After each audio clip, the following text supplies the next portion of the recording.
చిత్తశుద్ధి కలిగిన వాడికి మంత్రసిద్ధి, మంత్రసిద్ధి కలిగిన వాడికి జ్ఞానసిద్ధి.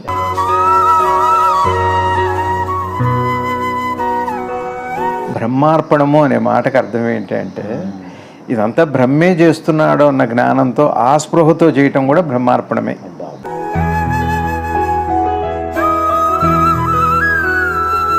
దానికి అర్పితము చేయటం, అర్పణం చేయటం అంటే అది చేస్తుంది, దాని చేత జరపబడింది, సర్వకారణ కారణం అని తెలియటం పేరు అర్పణం.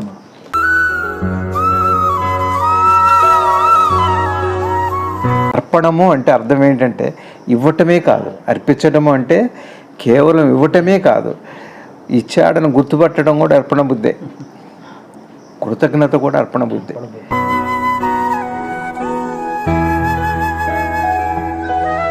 బ్రహ్మార్పణ బుద్ధి అంటే శరీరం చేయట్లేదు, మనస్సు చేయట్లేదు, శరీరం చేత మనస్సు చేత ఉనికి చేయిస్తుంది, ఈశ్వరుడు చేయిస్తున్నాడు అన్న జ్ఞానం పేరు బ్రహ్మార్పణ. ఇది ఒక ఉపనిషత్తు వాక్యం, అంతిమ వాక్యం ఇది.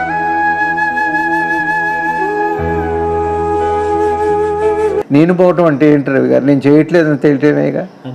నేను లేనని తెలియటం అంటే నేను చేయట్లేదని తెలియటమే. నేనుండి నేను చేయట్లేదా? నేను లేక నేను చేయట్లేదా?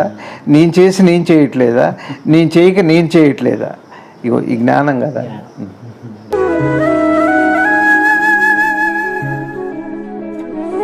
పుణ్యము అంటే అర్థం ఏమిటంటే ఒక పనిని చేయటానికి కావాల్సిన అనుకూలత అంతా పుణ్యమే అయితే, మనసు పొందే సుఖమో సంతోషమో పుణ్యమే అయితే, ఆ పుణ్యానికి అనేక కారణాల్లో గురువు కూడా ఒక ముఖ్య కారణం అయి ఉంటాడు.